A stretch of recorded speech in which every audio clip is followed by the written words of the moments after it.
Rayford Coleman, Texas Cattleman. The picture you see on the wanted poster is not Rayford Coleman. That is in fact Jim Bridger. I used him because I couldn't find anything else that I thought would work very well. The photo that was on the wanted poster that I took this from was not a very good characterization. Blurry, not good at all. This is blurry to some degree, but at any rate, Rayford came home from the war and hunted wanted criminals, got rewards for doing that, and divided it with his men and kept part to help the people that were on his farm. They were Quapaw Indians that his great-grandfather brought to Texas, not the people at the time, but the progenitors of the people at the time. And it goes on with him building his land, making investments, becoming involved in building Texas, continuing to eliminate outlaw bands until he allowed his other men to go out on their own and continue what was being done to keep the people safe. There were no entities in Texas after the war. There had not been. There were the Texas Rangers, but they were busy down south. They were mostly involved in keeping, raiding Mexican bandits away. And they were busy. So the law of the land was that there was a sheriff in a town, but his jurisdiction and what he wanted to do was inside that town. He did not chase bandits and leave people unprotected. That wasn't his job. And then as the soldiers started coming back home, the bandits found out that those towns were not where somebody should be. There was a group up in Minnesota, and they were successful in their robbing and killing and whatever until they went to a town in Minnesota, and they were blown out of their saddles, and I think there were 3 men that actually got away, and the rest of them were killed. And there were 2 families. And at any rate, Rayford has 5 women living with him, and never does marry because polygamy was then outlawed. He continues building his ranch and other ranches, and investing and reinvesting, investing for the people who were capturing outlaws. And there turned out to be 3 different groups that worked with him, that he supplied and whatever, and took a portion, continued and kept his life going, got into breeding cattle instead of what he would do is buy good bulls and breed to the cows that were gathered out in the wild in Texas, because they were herds and herds of cattle. Some of them longhorns. He wouldn't take in longhorns. They were mean and they couldn't be handled very well. So they didn't bring longhorns in.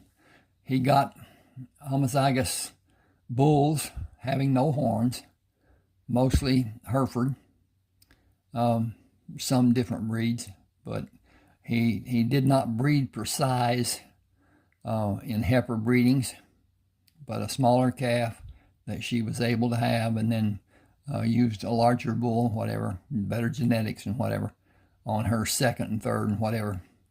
Cows don't live very long. They have a breeding possibility of 8, 9, 10 years, probably not more than that.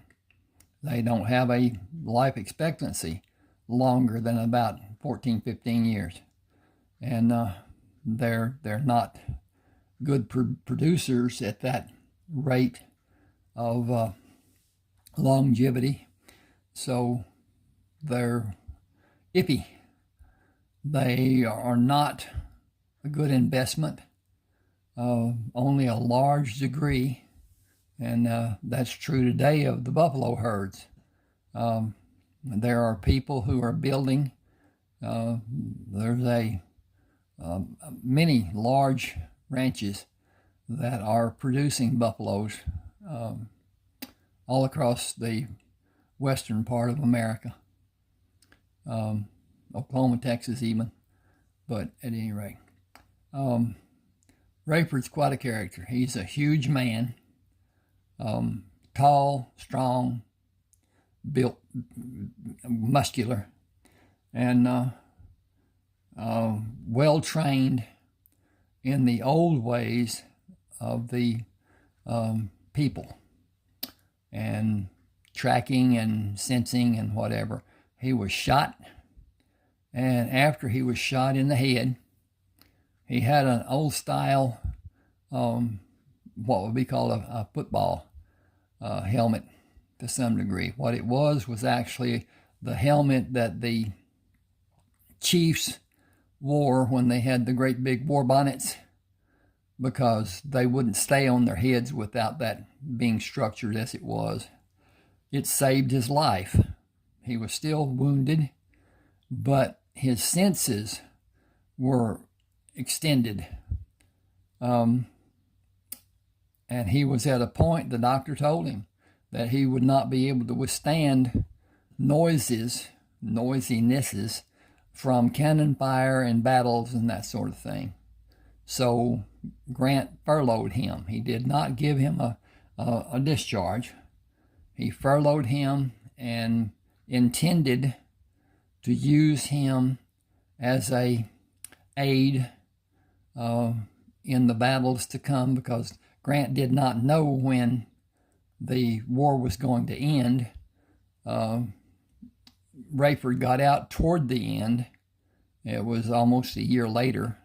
Well, not quite a year later. But anyway, he got out in 63, and then it ended in 64. The war lasted almost exactly 4 years.